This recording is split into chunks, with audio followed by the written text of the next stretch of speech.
اللہ کے حبیب صلی اللہ علیہ وسلم کی خدمت میں ایک شخص حاضر ہوا اور اس نے اذن جہاد طلب کیا. حضور میں جہاد پہ جانا چاہتا ہوں, مجھے اجازت مرحمت فرمائے. حضور نے فرمایا احی والدا کا, کیا تیرے والدین زندہ ہیں؟ قال نعم, عرض کی ہاں حضور میرے والدین زندہ ہیں. قال ففیہما فجاہد, کہا جا ان کی خدمت کر, یہی تیرا جہاد ہے.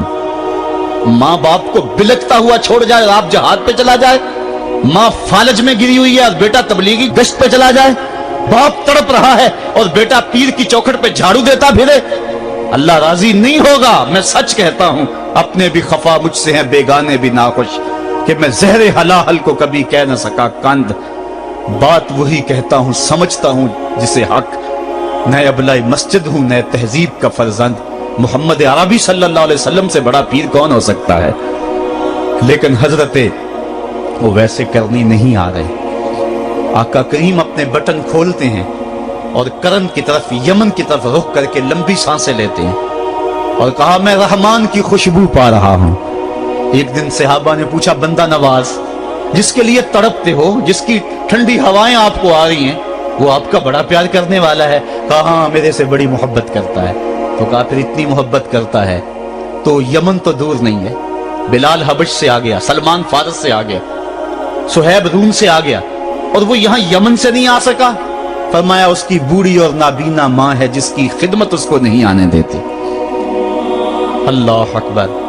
اب حضرت اویس کرنی نہیں آئے لیکن خیر التابعین کہلائے. آئے نہیں لیکن حضور ان کی یاد میں تڑپ رہے. اللہ, بلکہ حضور نے فرمایا کہ کوئی جائے اویس بن عامر کو ملے, اور جب ملے تو اس کو کہنا میری امت کی بخشش کی دعا کرے. جو ماں باپ کی خدمت کرتا ہے اس سے ثابت ہوا اس کی دعائیں قبول ہوتی ہیں. میں نے ایک روایت میں پڑھا ہے کہ جو آدمی روزانہ اپنے والدین کے لیے دعا کرے, والدین زندہ ہوں تب بھی, والدین فوت ہو گئے ہوں تب بھی, یہ عادت بنا لے, روزانہ ماں باپ کے لیے دعا کرے, ساری زندگی اس کے رزق میں بے برکتی نہیں آئے گی, اللہ اس کو رزق کی فراوانی عطا کر دے گا. اور جو والدین کے لیے دعا نہیں کرتا اللہ تعالیٰ کی رحمتوں سے محروم ہو جاتا ہے. حضرت ابو ہریرہ رضی اللہ تعالیٰ عنہ جب بھی ہاتھ اٹھاتے تھے تو یہ دعا کرتے تھے, اللہم اغفر لابی ہریرہ ولأمی ولمن استغفر لہما. اے اللہ ابو ہریرہ کو بخش دے, حضرت ابو ہریرہ کی ماں کو بخش دے, اور قیامت تک جو ہم دونوں کے لیے بخشش کی دعا کرے اس کو بھی بخش دے. حضرت امام محمد بن سیرین ایک بزرگ ہوئے تابعی, جب بھی دعا کرتے تھے یہ دعا ضرور کرتے تھے, اے اللہ ابو ہریرہ کی بخشش کر دے. کسی نے کہا کہ تمہیں ابو ہریرہ رضی اللہ تعالیٰ عنہ ان کی ماں سے بڑی ہمدردی ہے. کہا ان سے جو ہمدردی ہونی ہے وہ تو ہونی ہے. انہوں نے کہا ہوا ہے اللہ ابو ہریرہ اور ان کی ماں کو بخش دے, جو ان کے لیے دعا کرے اس کو بھی بخش دے. تو میں دعا کر کے اپنی بخشش پکی کر رہا ہوں. تو والدین کے لیے دعا کرنا اللہ کی رحمت کو دعوت دینا ہے. تو فرمایا کہ جاؤ اویس بن عامر کو جانا اور جا کے اس کو میری امت کے لیے دعا کا کہنا. حضرت سیدنا عمر فاروق حضرت علی المرتضیٰ گئے, جا کے ڈھونڈا, تلاش کیا, اویس بن عامر ملے, حضور کا سلام کہا, بس پھوٹ پھوٹ کے رونے لگے. کہا بتاؤ میرے رسول کے لبوں پہ میرا نام کیسے آیا تھا؟ حضور میرا جب تذکرہ کرتے تھے کیسے کرتے تھے؟ یہ درد دیکھا تو بولے کہ کیا آپ اتنی محبت رکھتے ہیں تو پھر ملنے کیوں نہیں آئے حضور کو؟ اتنا جو پیار رکھتے ہیں تو زیارت کرنے کیوں نہیں آئے؟ تو حضرت اویس کرنی نے بات کے رخ کو بدلا. کہا تم نے میرے رسول کو دیکھا ہے؟ تم نے میرے رسول کی زیارت کی ہے؟ کہا ہاں ہم تو صبح و شام وہاں رہے ہیں. کہا پھر بتاؤ حضور کے یہ ابرو جڑے ہوئے تھے یا کھلے ہوئے تھے؟ اب دونوں حیران ہو گئے. کہا تم نے تو دیکھا, میں نے تو دیکھا نہیں, تم بتاؤ نا. پھر میں تو گیا نہیں, مجھے کہتے ہو گیا نہیں, تم بتاؤ حضور کے ابرو جڑے ہوئے تھے یا کھلے ہوئے تھے؟ حیران ہیں. کہا حضور آپ ہی بتلائیے. کہا کوئی دور سے دیکھتا تو جڑے ہوئے نظر آتے, قریب آ کے دیکھتا تو کھلے ہوئے نظر آتے. یہ وہ ہے جو ماں کی خدمت کرتا رہا اور حضور کے دربار میں حاضر نہیں ہو سکا, لیکن حاضری اس کی تھی, وہ جہاں بھی تھا وہ نبی کے قرب میں تھا.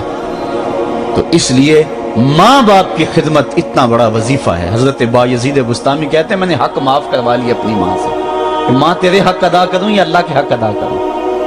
تو مجھے اپنے حق معاف کر دے, میں اللہ سے اپنے حق معاف کروا لیتا ہوں, اپنی اللہ کو راضی کر دیتا ہوں. جنگلوں میں گھومتے رہے, 12 سال بیت گئے. ایک دن دوبارہ آئے, بستام کی سمت سے گزرے, خیال آیا چلو ماں کو سلام کر جائیں.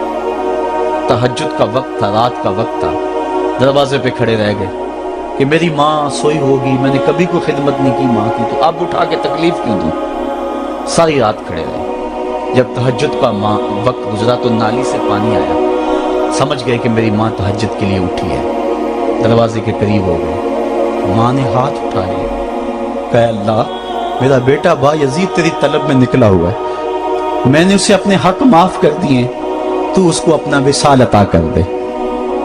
हजरत बा यजीद दरवाजा खटखटाने लगे और माँ के कदमों में लिपट गए और रो के कहने लगे, जिस रब को मैं जंगलों में तलाश करता हूँ वो तो रब मेरी माँ के पास है। तो माँ की दुआओं में अल्लाह की रिजा है। माँ राजी हो जाए तो समझ लो खुदा राजी है। अल्लाह ताला जल्ला शानहू ने इरशाद फरमाया, वक़दा रब्बुका अल्ला ताबुदू इल्ला इय्याहु, तेरे रब ने यह तय कर दिया है कि उसके अलावा किसी की पूजा नहीं करोगे। व बिल वालिदैन एहसाना, और वालिदैन के साथ उसने सलूक से पेश आओगे। इम्मा यबलुगन्ना इंदकल किबरा अहदुहुमा औ किलाहुमा फला तकुल लहुमा उफ़्फ़िन वला तनहरहुमा, अगर तेरे पास दो या दोनों में से एक बढ़ापे को पहुंच जाए तो फिर उनके सामने तूने उफ भी नहीं कहनी और ना उनको झिड़कना है और उनसे नरम लहजे में बात करनी है।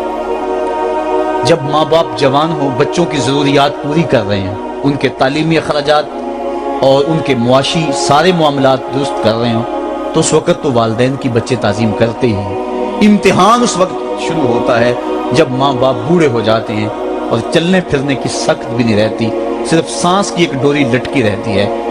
और जिस तरह बच्चा अपने बदन से मक्खी भी नहीं उड़ा सकता था, अब ये हालत माँ बाप पर आ गई और बच्चे की तरह मिजाज चिड़चिड़ा हो गया। जमाने के हालात बदल गए, लेकिन माँ की पुरानी, बाप की वो पुरानी रवश है, वो उसी अंदाज में, उसी डगर में बात करता है। ये आजमाइश के दिन है, ये इम्तिहान के दिन है। अब देखना है वालिदैन की इस वक्त ताज़ीम कौन करता है। फरमाया इम्मा यबलुगन्ना इंदकल किबरा, अगर तेरे पास वो बढ़ापे को पहुंच जाए, दोनों पहुंच जाएं, या तेरी खुशकिस्मती कि दोनों में से एक पहुंच जाएं या दोनों पहुंच जाएं, तो फिर उनकी तूने ताज़ीम करनी है। क्या, कैसे ताज़ीम करनी है? फला तकुल लहुमा उफ़्फ़िन, तूने उनको उफ भी नहीं कहना। हजरत इमाम फखरुद्दीन राजी के हवाले से मैं आज ही सुबह या गुज़श्ता शब उफ की तशरीहात देख रहा था। उन्होंने 12-13 अक़वाल बयान किए हैं, लेकिन 2 कौल फरमाते हैं। उफ ये है कि इंसान के बदन के ऊपर जो शफाफ रहता हो, साफ रहता हो, मट्टी पड़ जाए, रेत का ज़र्रा पड़ जाए तो उसको फूंक मार के उसको हटाता है, तो वो फूंक से जो आवाज पैदा होती है उसको अरबी में उफ कहते हैं। तो फिर उफ हर उस चीज के लिए मनकूल हो गया जो नापसंदीदा है। एक तो कौल ये है कि वालिदैन के सामने इस एहतियात से रहो। दूसरी बात आप फरमाते हैं उफ का मफहूम ये है कि जब माँ बाप बूढ़े हो जाएं तो बोलो बरास चारपाई पे निकल जाता है और इंसान उनको उठा के उनकी खिदमत करता है, सफाई करता है, कपड़े बदलता है। इंसान की तबीयत में जो फितरी नफासत है उसके तहत उसको माँ बाप से जो मकरूह और नापसंदीदा बू आती है उससे वो बचना चाहता है। वो नफरत माँ बाप से नहीं होती, वो नफरत उस बदबू से होती है जो माँ बाप के बदन से या चारपाई से या कपड़ों से उठ रही है। तो बंदा अपने जो है वो नाक पे कपड़ा रख लेता है उस बदबू से बचने के लिए।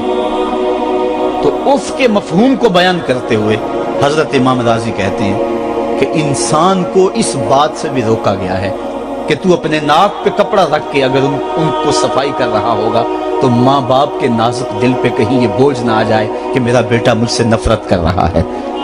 इसलिए वालिदैन की ताजीम का आलम यह है कि तू खुले नाक से उनकी खिदमत करे और वो बदबू सहता रहे और अपने नाक के ऊपर कपड़ा भी न रखे कि तेरे माँ और तेरे बाप के दिल के अंदर इतना खलाल और मलाल भी पैदा ना हो।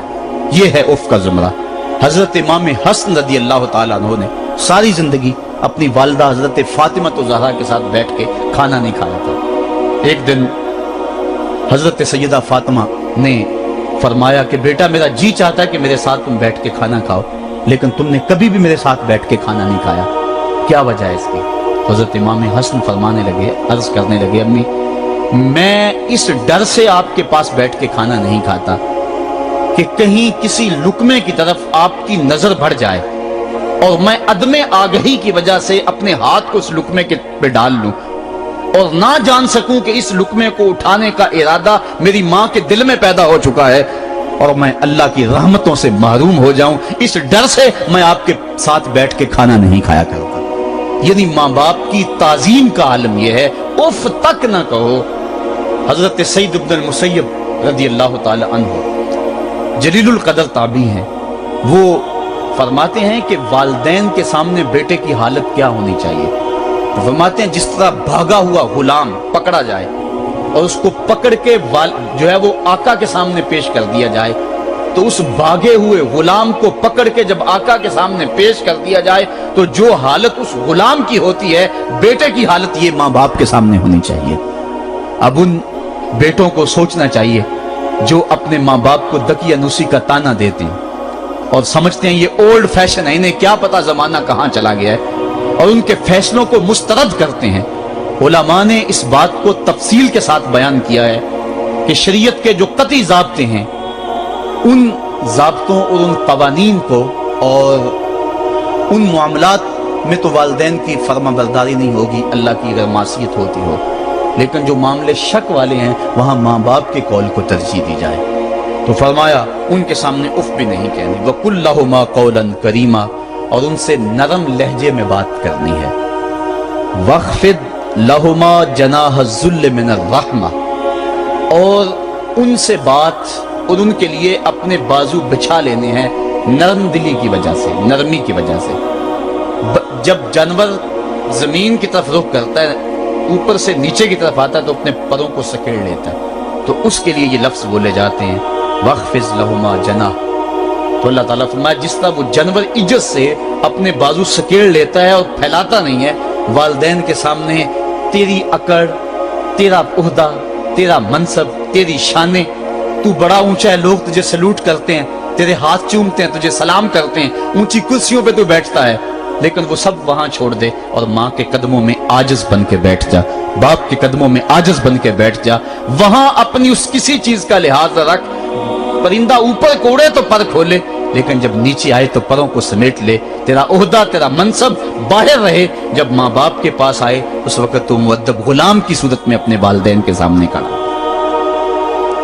वकुल रब्बिरहमहुमा कमा रब्बयानी सगीरा, और अगला हक ये बयान फरमाया कि अल्लाह की बारगाह में अर्ज़ कराए, अल्लाह मेरी माँ पर भी और मेरे बाप पर भी रहम फरमा।